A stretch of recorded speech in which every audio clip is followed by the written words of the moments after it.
नमस्कार दोस्तों, मैं हूं नीतू गुप्ता और अपनी सीरीज आस्क मी में मैं आपका वेलकम करती हूं। उम्मीद करती हूं आप और आपके प्रियजन खुश हैं, स्वस्थ हैं। तो हमेशा की तरह आज फिर से मैं आपके एक सवाल का जवाब देने जा रही हूं और इस बार का हमारा टॉपिक है गुरु मंत्रा यानी कि गुरु दीक्षा। तो इस बात का जवाब जानने से पहले हम थोड़ा सा ये जानते हैं गुरु क्या होता है और उसका हमारे जीवन में रोल क्या होता है। लेकिन उससे पहले मैं आपको ये ज़रूर कहना चाहूँगी कि अगर आप इस चैनल पर न्यू हैं तो ट्रस्ट मी, आपको यहाँ पर बहुत अलग अलग तरीके का कंटेंट मिलेगा जो एक स्पिरिचुअल तरीके से ज़िंदगी जीने में आपको बहुत हेल्पफुल है। तो जो इस चैनल पर नए हैं वो इस चैनल को सब्सक्राइब जरूर कर लें ताकि इस चैनल के थ्रू आपकी ज़िंदगी में भी कुछ पॉजिटिव बदलाव आ पाए। तो बात करते हैं गुरु के बारे में। देखिए, हर वो इंसान जो आपकी ज़िंदगी से अंधेरा हटाता है वो आपका गुरु है। अब ये अंधेरा अगर स्पिरिट के ऊपर है तो हम उसको बोलते हैं स्पिरिचुअल गुरु, यानी कि वो आपकी स्पिरिट जो अंधकार में आ गई है, जो अपने सच को देख नहीं पा रही, उसके साथ अलाइन नहीं हो पा रही और एज अ रिजल्ट कर्मों में फंस गई है, इस संसार के दुखों में, प्रॉब्लम्स में, लिमिटेशंस में ट्रैप हो गई है। उसको बाहर निकालने के लिए जिस रोशनी की ज़रूरत है वो रोशनी आपका गुरु दिखाता है। तो ये तो एक छोटी सी सिंपल सी हमारी गुरु की डेफिनेशन हो गई।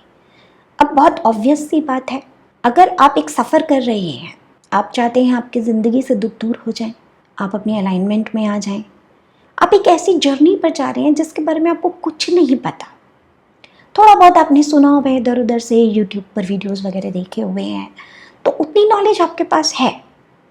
वो भी इसलिए कि अभी नॉलेज का टाइम है तो बहुत तेज़ी से नॉलेज सबके लिए अवेलेबल हो गई। पहले तो ये भी नहीं था। तो जब नॉलेज हमारे लिए अवेलेबल नहीं थी तो हमारे पास सिर्फ एक ही साधन था कि जो भी लोग जिनके अंदर हमें थोड़ी बहुत रोशनी दिखती है या जो ऐसा क्लेम करते हैं कि उनके अंदर रोशनी है और वो आपको भी वो रोशनी दे सकते हैं, तो फिर हम उनके ज़रिए अपना रास्ता ढूंढना स्टार्ट करते थे।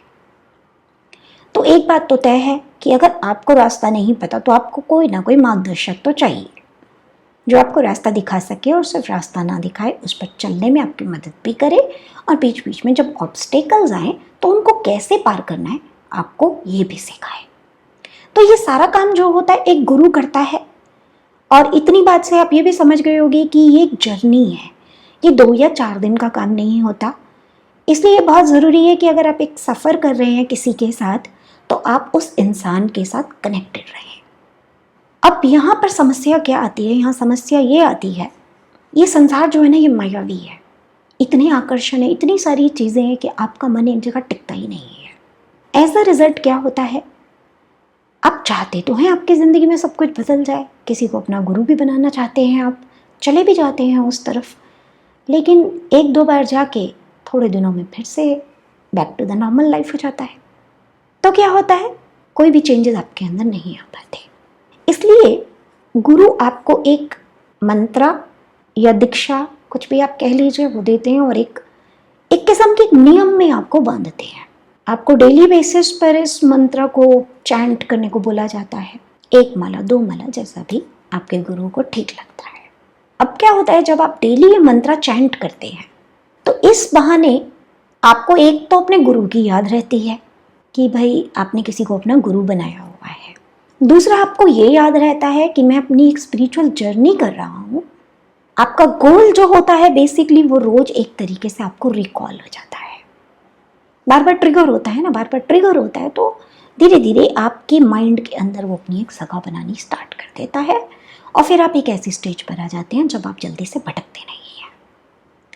तो ये इसका एक मेन बेनिफिट होता है कि आपको एक जगह टिके रहने में मदद मिलती है। अब बहुत से लोगों को ऐसा बताया जाता है कि तुम अगर ये मंत्रा डेली चैंट करते रहोगे तो तुम्हें और कुछ करने की ज़रूरत नहीं है, तुम्हारी ज़िंदगी की सारी प्रॉब्लम्स गुरु जो है वो अपने आप ही दूर कर देगा।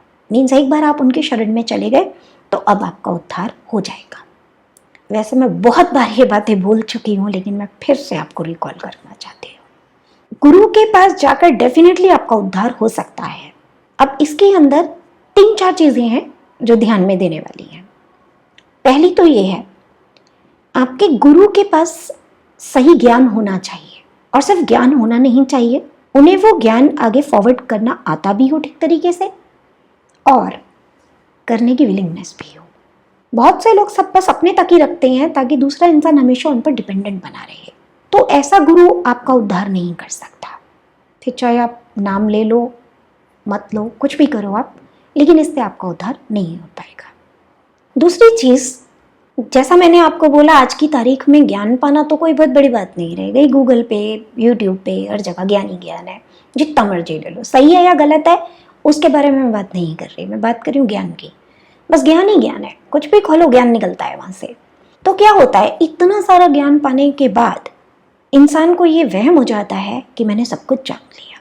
सच्चाई ये है कि कोई भी ज्ञान जब तक आप उसको जी नहीं लेते, अनुभव नहीं कर लेते, वो ज्ञान आपके लिए सिर्फ एक थियोरेटिकल नॉलेज होता है, जो हो सकता है कभी आपके काम आ जाए और हो सकता है आपको फंसा दे, क्योंकि टेस्टेड ट्राइड नहीं है ना ये। आपने किसी से सुना और आपने मान लिया ऐसा होता है। जस्ट लाइक कि स्विमिंग, एक आपने बाहर बैठे बैठे सुन लिया ऐसा ऐसा होता है, ऐसा ऐसा होता है, ऐसा करना होता है, और दूसरा आप पानी में कूद गए। जब आप पानी में कूद जाते हैं तो पता चलता है आपको स्विमिंग करनी आती है या नहीं। तो आपको इस बात का ख्याल रखना है कि आपके गुरु के पास वो जो ज्ञान है वो अनुभव किया हुआ व्यवहारिक होना चाहिए, किताबी नहीं होना चाहिए। नहीं तो क्या है, देखिए, जब आप सफ़र स्टार्ट कर देंगे, तरह तरह के चैलेंजेस आएंगे, आपके गुरु आपको सॉल्यूशन नहीं प्रोवाइड कर पाएंगे। उसके अंदर आपको अगर सॉल्यूशन ही नहीं मिल पा रहे, आपको कोई समझाने वाला ही नहीं है कि आप कहाँ अटक रहे हो और आपका क्या कोर्स ऑफ एक्शन होना चाहिए, तो फिर आपका उद्धार किस तरीके से होगा। तो ये बहुत एक समझने वाली बात है इसके अंदर, जो हम अक्सर ध्यान नहीं देते। हम सिर्फ ये सोच लेते हैं बस हमने नाम ले लिया, अब तो हमारी सारी जिम्मेदारी उनकी। ऐसा नहीं होता। कर्मा की फिलॉसफी जो है उसके अकॉर्डिंगली हर एक इंसान को अपने ऊपर खुद काम करना होता है। कोई भी गुरु, कोई भी मार्गदर्शक, कोई भी गाइड आपको सिर्फ रास्ता दिखा सकता है, वहां तक पहुंचने में आपकी मदद कर सकता है, लेकिन चलना आप ही को होता है। तो अगर आपको एक अच्छा गुरु मिल गया तो ये भी आपकी किस्मत है कि कम से कम कोई रास्ता तो दिखाने वाला मिला। पर अगर आप ये सोच रहे हैं कि मुझे अब चलना भी नहीं पड़ेगा और मैं अपने आप मंजिल तक पहुंच जाऊंगा, ये नहीं हो पाएगा। मंजिल से जो दूरी आई है वो तो अज्ञानता की ही आई है ना। अज्ञानता में जो आपने कर्म बना लिए, जो बिलीफ्स इकट्ठे कर लिए आपने गलत गलत, क्योंकि आप, ये बंधन है ना सारे आपके। जब तक इन बंधनों से आप मुक्त नहीं होगे, आप अपनी आत्मा से मिलन नहीं कर पाएंगे। तो आपके जितने भी बिलीफ्स हैं, जितने भी आपके डर हैं, इनसिक्योरिटीज़ हैं, या और भी बहुत सारी चीज़ें जहाँ जहाँ आपने अपनी पावर को खो दिया है या गलत चीज़ों को अपने साथ अटैच कर लिया है, ये सब बेसिकली आपको आपकी स्पिरिट से दूर कर रहे हैं। तो जब तक ये सारी चीज़ें आप ठीक नहीं करेंगे वापस से, तब तक आत्मा से तो मिलन नहीं हो सकता। अब गुरु आपको ये ठीक करने का रास्ता बता सकता है, लेकिन ठीक तो आप ही को करना पड़ेगा। तो फिर आपके लिए ये देखना ज़रूरी हो जाता है कि आपके गुरु में उतनी काबिलियत हो जो आपको ये सब चीज़ें ठीक करने में आपकी मदद कर सके। सिर्फ मंत्रा चैंट करते रहने से कुछ नहीं होगा। दूसरा, अगर आपको गुरु अच्छा मिल भी गया, गुरु में सारी काबिलियत भी है, सब कुछ है, तो आपका कंट्रीब्यूशन बहुत मैटर करता है। अगर आप गुरु पे ट्रस्ट नहीं करते, गुरु को समर्पण नहीं देते, गुरु की बात नहीं मानते, गुरु के गुण अपने अंदर उतारते ही नहीं हैं, बदलाव तो आप में तभी आता है जब आप गुरु के गुण अपने अंदर उतारते हैं। अगर आप ये सब करते ही नहीं हैं तो सिर्फ मंत्रा चैंट करने से कुछ भी नहीं होगा। अब मैं आपको ये बताती हूँ कि मंत्रा का, दीक्षा का एक्चुअल मीनिंग क्या होता है। देखिए, दीक्षा मैं भी देती हूँ मेरे स्टूडेंट्स को, ठीक है। मैं ऐसा कोई क्लेम नहीं करती कि मैं कोई गुरु माता या गुरु हूँ, क्योंकि मुझे नहीं लगता कि ऐसे किसी क्लेम की ज़रूरत है। जिसको मेरे अंदर प्रकाश दिखता है वो अपने आप मेरे पास आएगा, और जिसको दिख ही नहीं रहा तो उसको बुलाकर भी कोई फ़ायदा नहीं है। तो दीक्षा मैं भी देती हूँ, शक्तिपात भी देती हूँ, पावर्स भी देती हूँ, एनर्जी भी देती हूँ, सब कुछ देती हूँ, ज्ञान भी देती हूँ, कोचिंग भी करती हूँ उनकी। तो ज़िंदगी में जहाँ जहाँ वो अटकते हैं, जब जब माया से उनका इंटरेक्शन होता है या दोराहे पे खड़े होते हैं, तो I help them to come out of that. तो ये सब मैं भी करती हूँ और आपका गुरु भी करता है। तो असली दीक्षा असली मंत्र यही है। आपको आपके गुरु पर विश्वास हो, पहले आपका समर्पण हो, और फिर आपका गुरु आपको रास्ता दिखाए। ये नहीं कि बस कह दिया हाँ हम देख लेंगे तुम जाओ, ऐसे नहीं होता। आप क्या देख लेंगे? और अगर हमेशा आप ही देखते रहेंगे तो मैं खुद कब इंडिपेंडेंट बनूंगी? आत्मा तो इंडिपेंडेंट है। मैं आपके पास इसलिए आई हूं ताकि आप मुझको मेरी आत्मा से जुड़वा दें। मैं इसलिए नहीं आई कि हमेशा मैं आप पर निर्भर रहूं। समझने की कोशिश कीजिए। आप में से शायद कुछ लोगों को मेरी बातें अच्छी ना लग रही हो, क्योंकि गुरु और ये सब चीज़ों को लेकर हमारी इतनी ज़बरदस्त प्रोग्रामिंग है कि हमारे बिलीफ से हटकर अगर कोई हमको कुछ भी कहने की कोशिश करता है तो एकदम से हम उस पर काउंटर अटैक करते हैं। थोड़ा सा समझने की कोशिश कीजिए इस बात को। गुरु का काम होता है अपने शिष्य को आत्मनिर्भर बनाना, स्पिरिचुअली इंडिपेंडेंट बनाना, उसको उसके ईश्वर से यानी उसके हायर सेल्फ से जुड़वाना। ठीक है, बीच में जब तक शिष्य को वो करना नहीं आ रहा तो गुरु एक मीडिएटर की तरह काम करता है, लेकिन वो कुछ एक ड्यूरेशन के लिए होता है। उसका काम ये बिल्कुल नहीं हो कि वो उसको अपने ऊपर डिपेंडेंट बना दे। इसको कुछ ऐसे मान लीजिए जैसे एक बच्चा होता है ना, बच्चे तो आप सबके घर में होंगे। अब क्या सारी जिंदगी आप अपने बच्चे को अपने ऊपर निर्भर बना के रखते हैं? क्या सारी जिंदगी उसको गोद में उठाकर चलते हैं? क्या सारी जिंदगी उसके लिए आप कमाते हैं, अपने हाथों से खाना खिलाते हैं उसको? नहीं करते ना। उसकी स्टेजेस के हिसाब से आप उसको तैयार करते चले जाते हैं कि ठीक है अभी वो खुद नहीं खड़ा हो सकता तो आप गोदी में उठा लेते हैं। और जब आप देखते हैं नहीं अब तो इसके पैरों में जान आ गई तो आप उसको चलना सिखाते हैं। ये तो नहीं कहते रहते हम देख लेंगे, आजा तू गोदी में आ जा। नहीं, ये काम क्योंकि है ही नहीं ना आपका। एज अ पेरेंट आपका काम है कि आप जब आत्मनिर्भर हो तो अब अपने बच्चे को भी सिखाओ ऐसा बनना, तभी तो आप आइडियल पेरेंट बनेंगे। सारी जिंदगी अगर आप ही उनके लिए करते रहेंगे तो वो खुद कब सीखेंगे? अगेन मैं फिर से आर्यन खान का एग्जाम्पल ले रही हूँ कि हर चीज़ शाहरुख खान ही करके दे देगा तो आर्यन खान किस दिन एक जिम्मेदार इंसान बनेगा? तो सब जगह ये बात अप्लाई होती है। सेम विद गुरु। गुरु ने कह दिया बस ये मैं मंत्र दे रहा हूँ और इसको तुम रोज जाप करते रहो और अब सब ठीक हो जाएगा तुम्हारा, मैं हूँ, मैं देख लूँगा। और आपने मान लिया। आपको लगा कि ठीक है ना, मेरे को तो कुछ भी नहीं करना है, महीने में, हफ्ते में, 10 दिन में एक बार गुरुजी के यहाँ जाना है, 2-3 किलो फल लेके चला जाऊंगा, थोड़ी मिठाई ले जाऊंगा, 2-4 घंटे वहाँ बैठ कर आ जाऊंगा, चरण वरण स्पर्श कर लूँगा, बस। और मुझे क्या करना है, थोड़ा चढ़ावा देकर आ जाऊंगा, मेरा तो उद्धार हो जाएगा। शॉर्टकट शॉर्टकट फिर शॉर्टकट ही रह जाता है। आप खुद ही समझ लीजिए, आप समझदार हैं। ये करने से क्या आपको कभी भी ये समझ आ सकता है कि आप कहाँ गड़बड़ करते हैं, किस तरह से कर्म बनाते हैं, कैसे कर्मों से मुक्ति पाएंगे? तो आपके गुरु को तो आपको ये सिखाना चाहिए कि तुम ऐसे फंसते हो, ऐसे बाहर निकलो। असली गुरु तो वही है, असली गुरु मंत्र भी वही है जिससे आपका एक्चुअली में उद्धार हो सके। तो मैं तो दीक्षा को, मंत्रा को कुछ इसी तरीके से समझती हूँ, जहाँ आप समर्पण देते हैं और समर्पण के अंदर आप गुरु के ज्ञान को, गुरु के प्रकाश को, गुरु की अच्छी बातों को अपने कैरेक्टर में, अपने अंदर, अपने जीवन में उतारते हैं, तभी तो आपका उद्धार हो सकता है, वरना कैसे होगा? आज आप मेरी एक वीडियो देख रहे हैं, मैंने लास्ट टाइम जीसस की जो वीडियो बनाई, मैंने उसमें आपको 3 टेस्ट बताए जो हर आत्मा को देने पड़ते हैं। अब मैंने तो आपको बता दिया ये 3 टेस्ट होते हैं। अब जब आपके सामने ये टेस्ट आएगा उस समय अगर आप मेरी इस बात को याद रखते हैं कि ऐसे ऐसे समझाया था मैम ने कि शैतान ऐसे ऐसे टेम्पटेशंस देता है, तुम फंसना मत उसके अंदर, और उस समय मेरी बात को याद रखकर अगर आप अपने टेस्ट को पास कर जाते हो तब तो आपका उद्धार होगा। लेकिन आप सिंपली ये सोचो कि भाई नीतू जी को हमने अपना गुरु बनाया हुआ है, अब उनका आशीर्वाद हमारे ऊपर है, अब कुछ नहीं होने वाला, तो शैतान आएगा, टेस्ट फेंकेगा और आपको यूं फंसा के ले जाएगा, कहेगा चलो हो गया। क्योंकि ये तो डिवाइन लॉ है, कोई गुरु भी आपके लेसन के बीच में नहीं आएगा, नहीं आता। हर आत्मा को अपने ऊपर खुद ही काम करना होता है, दूसरा इंसान सिर्फ उसको राह दिखा सकता है, उस पर चलने में मदद कर सकता है। तो ये तो बात हो गई गुरु मंत्रा की और दीक्षा के बारे में कि ये क्या होता है, इसकी इम्पोर्टेंस क्या है।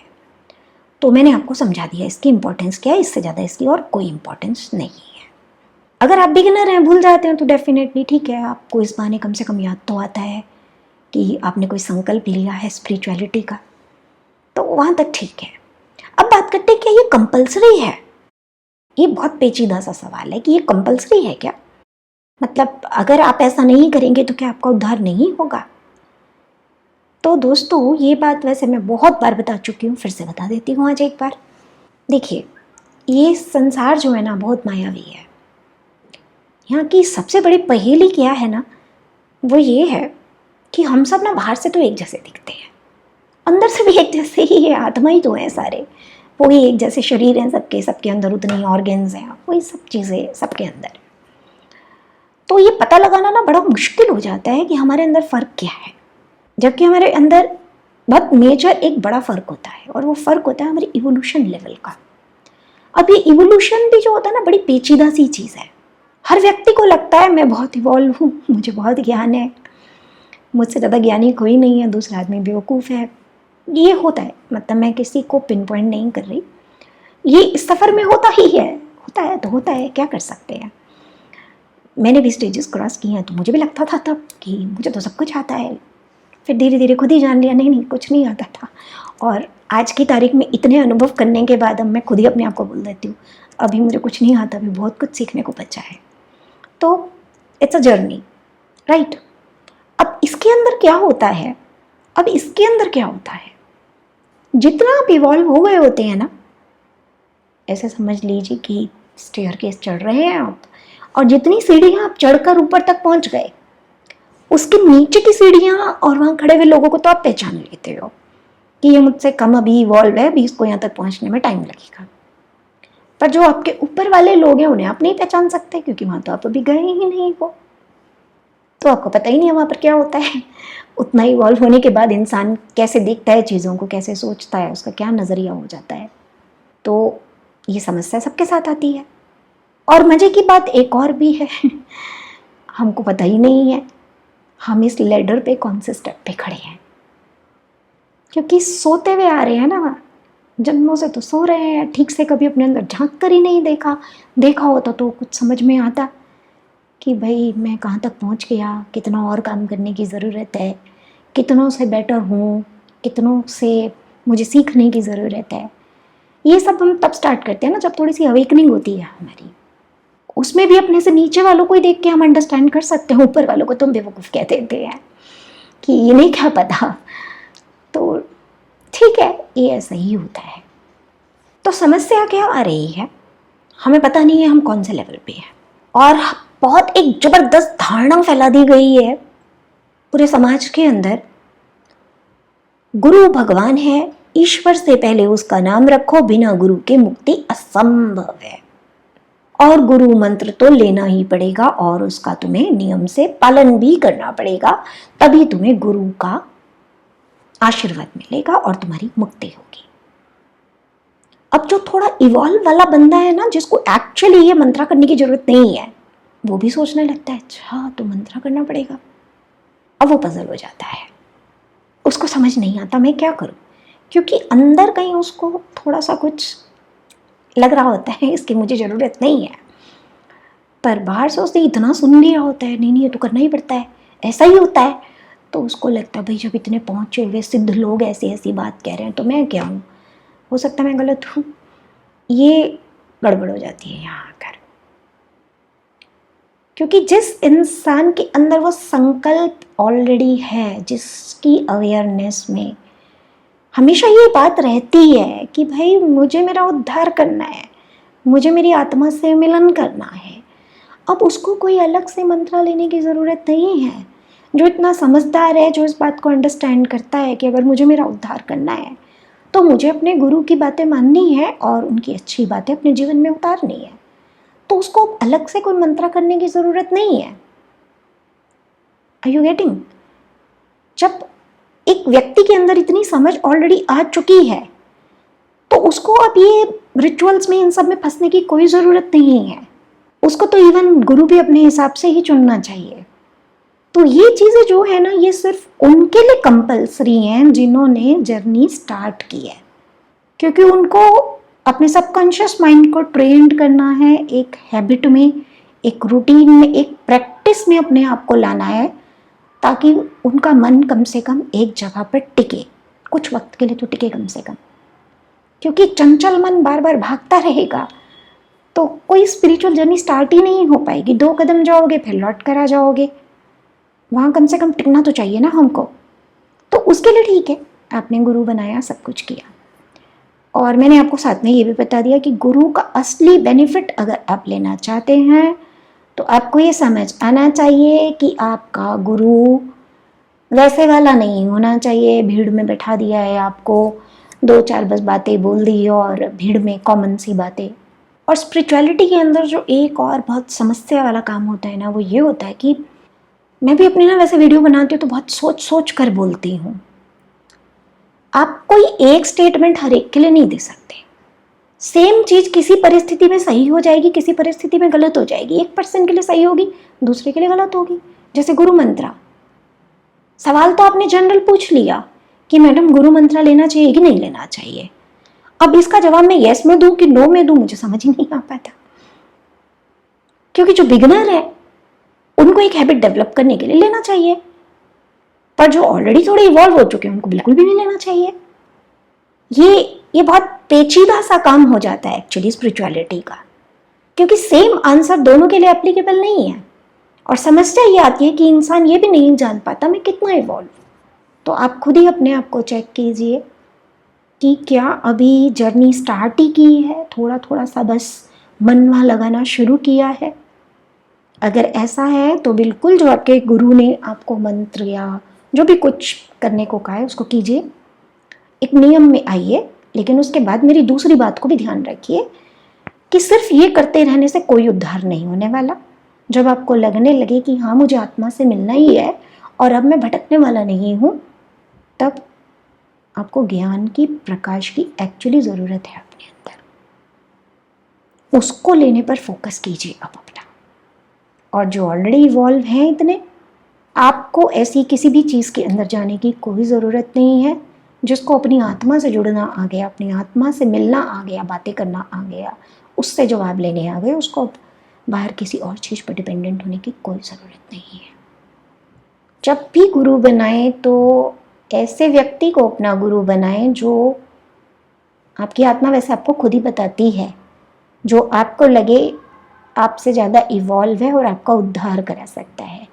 जो आपसे ज़्यादा इवॉल्व है जरूरी नहीं है ये वही व्यक्ति होगा जिसके पीछे सारी दुनिया जा रही है। Please try to understand. मैंने पहले भी ये बात बोली थी, 95 to 99% people are sleeping, hardly 1-2% people are awakened. Awakened इंसान अपने हिसाब से चीज़ें ढूंढेगा, सोया हुआ इंसान अपने हिसाब से ढूंढेगा। जब 98% लोग सो रहे हैं तो भीड़ तो वहीं होगी जहाँ उनके हिसाब से सामान मिल रहा होगा। तो जरूरी नहीं है वो चीज़ आपके लिए भी हो, आपके लिए भी सही हो। अब जो चीज़ आपके लिए सही नहीं है तो इसका मतलब ये नहीं है कि उनके लिए भी सही नहीं है। बहुत से लोग इस बात पे नाराज हो जाते हैं, ऐसे क्यों कह रहे हो आप, गुरु तो गुरु होता है, उसके बिना काम थोड़ी चलता है। मैंने ऐसा नहीं कहा कि आपको गुरु की ज़रूरत नहीं है। मैंने कहा है देखिए आपको किस तरीके के गुरु की ज़रूरत है। माया है, भ्रम है, मैं तो सिर्फ आपको रोशनी दिखाने की कोशिश करती हूँ। मैं किसी पे ना कभी पर्सनल अटैक करती हूँ, ना मेरी ऐसी आदत है, और ना ही किसी की भावनाओं को ठेस पहुँचाकर मुझे कुछ मिलेगा इसके बदले में। मैं सिर्फ आपको वो नज़रिया दिखाती हूँ जो नज़रिया से मैं चीज़ों को देख रही हूँ, अंडरस्टैंड कर रही हूँ, कि हो सकता है मेरी कोई बात किसी दिन आपको समझ में आ जाए और उस दिन आप अपने लिए सही रास्ता चुन लें। जब तक ऐसा नहीं हो रहा, please don't take anything personally, there is nothing personal. अगर हम हर चीज़ को दिल से लगाएंगे तो फिर हमारे लिए सफ़र करना बहुत मुश्किल हो जाएगा। क्योंकि स्पिरिचुअलिटी के अंदर एक और बहुत बड़ी बात होती है, आपको यहाँ पर अपने अंदर के दोषों को ढूंढना होता है।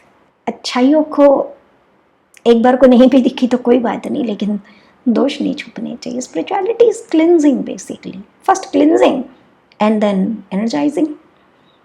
तो जब अपने आप को अपने अंदर से अपने दोषों को दूर कर रहे हैं आप, ऑब्वियस सी बात है ना, बुराइयों को पहले देखेंगे, और जब जब बुराई को देखेंगे बड़ा बुरा लगता है। किसी को अच्छा नहीं लगता, आपको क्या, मुझे भी नहीं अच्छा लगता, लेकिन ठीक है, इतनी समझ मुझ में अब आ चुकी, दोष है तो है। सफ़र कर रहे थे भाई, आ गए कोई दोष तो हटाने तो पड़ेंगे ना। दोष आने से कोई इंसान छोटा नहीं बन जाता। छोटा वो होता है जो दोष को देखने से मना कर दे, या दिखने के बाद भी दोष को कवर करने की कोशिश करे, जैसे शाहरुख खान ने किया। तो आप ये मत सोचिए कि कोई चीज़, कोई बुराई मुझ में क्यों दिखी। कोई बात नहीं, आ गई थी, धूल मिट्टी आ जाती है कहीं से भी। ये सोचिए आ गई तो चुपचाप इसे साफ कर दो। तो आई एम श्योर आपको आपके सवाल का जवाब मिल गया है। आपके अगर कोई और सवाल भी है इस टॉपिक से रिलेटेड या किसी और टॉपिक से रिलेटेड जो लाइफ में किसी न किसी वे में आप पर इम्पैक्ट डालता है, तो आप मुझसे पूछ सकते हैं।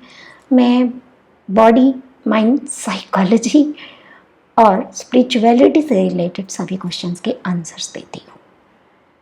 तो चलिए दोस्तों, नेक्स्ट टाइम किसी और टॉपिक पर डिस्कशन करेंगे। तब तक के लिए टेक केयर, बाय बाय।